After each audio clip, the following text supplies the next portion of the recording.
Hello friends, welcome to the new episode of my channel. আমি অরিত্র। এখন এই ভিডিওর মধ্যে আমরা কিছু লেটেস্ট আপডেটস নিয়ে কথা বলবো। ভিডিও সব থেকে প্রথম আপডেটটা হচ্ছে রায়ান রাফিকে কেন্দ্র করে। তো রায়ান রাফি একটা হরর ছবি বানাতে চলেছেন, যাতে আমরা লিড চরিত্র প্লে করতে দেখতে পাবো সিয়াম আহমেদকে, এবং তার সাথে থাকবেন চঞ্চল চৌধুরী। ছবিটার টাইটেল হতে পারে শিয়ানা বলে, ইয়েস। এবং তিনি প্ল্যান করছেন একটা হরর ছবি বানানোর। আমাদের রায়ান রাফি এই জনরার মধ্যে কখনো কাজ করেননি। একটা জিনিস ভালো লাগছে, তাণ্ডব ছবিটা দেখলাম, তাণ্ডব ছবিটা আমার বেশ ভালো লেগেছে। রায়ান রাফিকে পুরোনো ফর্মে পাচ্ছি। মাঝখানে কোথাও গিয়ে একটা জাস্ট স্টার ওরিয়েন্টেড ছবি, এই তুফানের মতো ছবি করতে যাচ্ছিল, বাট সেখান থেকে সে খুব সুন্দর ছবি, সুরঙ্গর মতো ছবি বানিয়েছিল। এবং তার আগে তার ছবির মধ্যে একটা গল্প থাকতো সবসময়, চিরকাল গল্প কেন্দ্রিক হতো। তার মধ্যে সে স্টার ইত্যাদিকে নিয়ে নতুনভাবে প্রেজেন্ট ইত্যাদি করা, বাট সেটা আবারও মনে হয় কামব্যাক করছে। বিকজ তাণ্ডব কিন্তু পুরোপুরি শাকিব খানকেই প্রজেক্ট করবার জন্য ছবিটা বানানো হয়েছে, তা নয়। ওখানে একটা গল্প ছিল খুব সুন্দর, এবং সেম জিনিসটা আমি আশা করবো যে এই ছবিটার থেকে হবে। এবং হরর জনরা তিনি ট্রাই করছেন, তো আশা করবো খুব ভালো হবে। I am very happy. তো শিয়ানা, দেখা যাক ছবিটা টাইটেল আলটিমেটলি হয় কিনা। এখন অব্দি তো টেন্টেটিভ টাইটেল এটাই শোনা যাচ্ছে। এর পরবর্তী আপডেট হচ্ছে কুলি ছবিকে কেন্দ্র করে। তো কুলি ছবিটা হিন্দিতে 1800 থেকে 2000 স্ক্রিন নিয়ে রিলিজ করতে চলেছে। ইয়েস, পেন মারুধাম এটাকে রিলিজ করছে নর্থ ইন্ডিয়াতে, এবং কালকে রাতে 9টা থেকে নর্থ ইন্ডিয়াতে টিকিট বুকিং শুরু হয়ে গেছে। আমাদের এখানে সিঙ্গেল স্ক্রিন এবং পিভিআর আইনক্সেও আসছে ছবিটা আর কি। তো ভালোই শো টাইম পেয়েছে এখন অব্দি, আরো তো শো অ্যাড হবে। তো কুলি ভালোভাবেই আর কি কলকাতায় রিলিজ হচ্ছে, এবং কলকাতায় বোথ তামিল এবং হিন্দি ভার্সন দুটোই আছে। তো আপনারা যেটা আপনাদের ভার্সন পছন্দ আপনারা টিকিট কেটে দেখতে পারেন। আর এছাড়া আপনাদেরকে বলে রাখি, কুলিতে শোনা যাচ্ছে যে ফ্ল্যাশব্যাক যে পোর্শন আছে সেখানে একটা ক্যামিও থাকতে চলেছে। এবার শোনা যাচ্ছে মাইট বি শিবা কার্তিকের ক্যামিও হতে পারে, আর না হলে শোনা যাচ্ছে জিভার ক্যামিও হতে পারে। এদের দুজনের নাম উঠে আসছে যে এদের দুজনের ক্যামিও থাকতে পারে কুলি ছবির মধ্যে।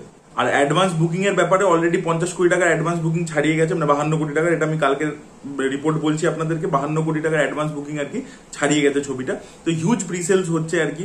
এবং দেখা যাক ওয়ার্ড 2 এর যখন চালু হবে, এপি তেলেঙ্গানার প্রিসেলস মানে অ্যাডভান্স বুকিং চালু হবে, তখন আর কি ওয়ার্ড 2 কোথায় পিক আপ নেয়। কারণ এখন অব্দি ওয়ার্ল্ড ওয়াইডে যে টিকিট বিক্রি হচ্ছে সেটা খুব একটা বেশি নয়, 6 কোটি টাকা মতো। তো কুলি অনেকটাই বেশি এজ নিয়ে রয়েছে আর কি ওয়ার্ড 2 এর থেকে। এবার ওয়ার্ড 2 এর অ্যাডভান্স বুকিং একবার চালু হলে তখন আমরা বুঝতে পারবো আর কি যে ওয়ার্ড 2 কতটা পিক আপ নিতে পারে। এবং ওয়ার্ড 2 এর কিন্তু টিকিট প্রাইস প্রচন্ড বেশি থাকবে, প্রাইস হাইকিং করছে ওয়াইআরএফ।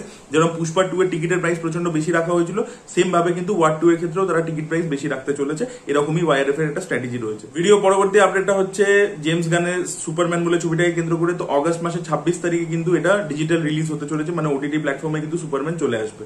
ভিডিও পরবর্তী আপডেট হচ্ছে মাহফতার নার্সিমা ছবিটাকে কেন্দ্র করে। তো ওয়ার্ল্ড ওয়াইড এই ছবিটা 150 কোটি টাকা কালেকশন করে ফেলেছে। প্রথম ইন্ডিয়ান অ্যানিমেটেড ছবি যেটা এরকম লেভেলে কালেকশন করেছে। এবং এখনো অব্দি কিন্তু রমরমিয়ে ছবিটা চলছে, থামার কোনো নাম নেই। ছবিটা কোনো প্রমোশন ছাড়া রিলিজ করেছিল, বাট এখন হিউজ কালেকশন করছে। তো এই ছবির যে পরের যে পার্টটা আসবে সেটা কিন্তু আরো নেক্সট লেভেলে চলে যাবে আর কি। তো ইন্ডিয়ান অ্যানিমেশনও নেক্সট লেভেলে যাচ্ছে, এটা দেখে খুব আনন্দ হচ্ছে। ভিডিও পরবর্তী আপডেট হচ্ছে ধুরন্ধরকে কেন্দ্র করে। তো ধুরন্ধর ছবিটা মাইট বি ডিলে হয়ে যেতে পারে, বিকজ ছবিটা 50 দিনের শুটিং এখনো বাকি রয়েছে। তো 50 দিনের শুটিং কমপ্লিট করে, পোস্ট প্রোডাকশন কমপ্লিট করে ডিসেম্বর 5 থেকে আদৌ তারা আসতে পারবে, এখন অব্দি একটা সংশয় দেখা দিয়েছে।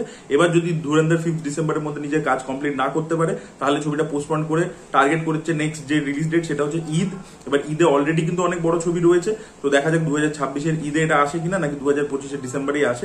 আমি তো চাইবো ডিসেম্বরে আসুক, ডিসেম্বরে একটা ছুটির পিরিয়ডও থাকে। এবং 5 ডিসেম্বর কিন্তু ছবি কিন্তু অ্যাকচুয়ালি ভালো পারফর্ম করে, লাস্ট ইয়ার পুষ্পা সেটা করে দেখিয়েছিল।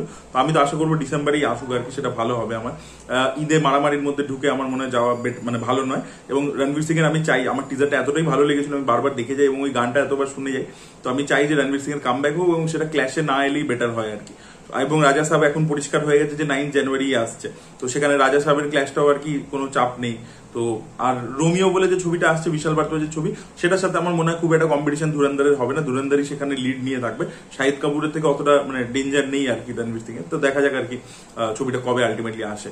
ভিডিও পরবর্তী আপডেট হচ্ছে কার্তিক আরিয়ানকে কেন্দ্র করে। তো কার্তিক আরিয়ানের যে আপকামিং ছবি নাগাজিল্লা বলে, যেটা মৃগদীপ সিং লাম্বা ডিরেক্ট করছেন, করণ জোহর প্রডিউস করছে। তো সেই ছবির মধ্যে আমরা রাশি খান্নাকে কার্তিক আরিয়ানের অপোজিটে দেখতে পেতে চলেছি, সেই হিরোইন হিসেবে থাকতে চলেছে এই ছবির মধ্যে। এর পরবর্তী আপডেট হচ্ছে ম্যাডক ফিল্মস এর আপকামিং একটা সাইফাই কমেডি ছবিকে নিয়ে, যে ছবির মধ্যে আমরা লিড চরিত্র প্লে করতে দেখতে পাবো অনন্যা পান্ডে এবং অভয় ভার্মাকে। ছবির নাম হচ্ছে ছুমন্তর বলে। ভিডিও পরবর্তী আপডেট হচ্ছে আয়ুষ্মান খুরানাকে কেন্দ্র করে। তো আয়ুষ্মান খুরানা পতি পত্নী और वो दो এই যে ছবিটা আসছে সেটা সেপ্টেম্বর মাস থেকে শুটিং শুরু হয়ে যাবে, সেপ্টেম্বর থেকে শুটিং শুরু।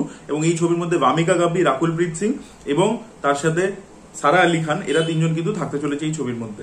ভিডিওর লাস্ট আপডেটটা হচ্ছে ব্যাটম্যান পার্ট 2 কে কেন্দ্র করে রবার্ট প্যাটিনসনের যে ব্যাটম্যান, তো সেই ছবিটার আর কি যে সিকুয়েল, সেটার আর কি শুটিং শুরু হবে হচ্ছে স্প্রিং 2026-এ এবং অক্টোবর মাসে 2027 তারিখে, মানে 2027-এর অক্টোবরের 1 তারিখে আর কি এটা রিলিজ করতে চলেছে। এরকমই একটা পরিকল্পনা মেকার্সদের রয়েছে। দেখা যাক এই টাইমের মধ্যে কমপ্লিট হয় কিনা। এবং রবার্ট প্যাটিনসনের ব্যাটম্যান আমরা মানে আমি তো ফার্স্ট পার্টটা আমার ভালো লেগেছিল, একটু অনেকের আর কি একটু স্ট্রেচ মনে হয়েছিল, বাট আমার ওই ছবিটা খুব ভালো লেগেছিল। দেখা যাক পার্ট 2টা কিরকম হয়, আর আমরা দেখার জন্য মুখিয়ে আছি। এবার জানেন আপনারা এই ধরনের সুপার হিরো ছবি প্রথমে প্রোডাকশনে যায়, তারপরে একটু ডিলে হয়, তো সেই জিনিসটা এই ছবিটা ক্ষেত্রে দেখতে পাওয়া যায় কিনা সেটাই দেখার মতো বিষয় হবে।